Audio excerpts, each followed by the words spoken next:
Ecco gli 8 candidati trevigiani che correranno alle prossime politiche nella lista di Futuro e Libertà. I finiani appoggeranno Mario Monti e si pongono in questa campagna elettorale in un'area politica alternativa, contro il bipolarismo che vede scontrarsi Berlusconi da una parte e Bersani dall'altra. Dopo aver lasciato 3 anni fa il Popolo della Libertà, Gianfranco Fini guiderà come capolista la circoscrizione Veneto 2, terzo candidato il coordinatore regionale del partito. Le promesse illusorie, il libro dei sogni che hanno caratterizzato l'agenda berlusconiana non sono più credibili e quindi proponiamo un nuovo percorso rappresentato molto responsabilmente dal professor Monti.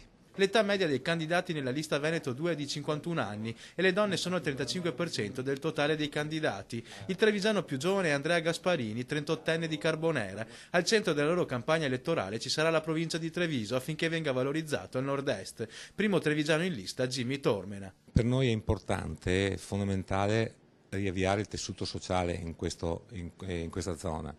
Dobbiamo ridare lavoro alle persone, ridare vitalità a una regione italiana che ha sempre dato molto al Paese. E oltre alle politiche, i candidati di Futuro e Libertà guardano anche alle amministrative di Treviso 2013 e come è successo a Conegliano, i finiani stanno valutando un accordo con il PD. Se riusciremo a trovare una condivisione programmatica, sicuramente appoggeremo Manildo alle prossime comunali a Treviso con la nostra lista civica.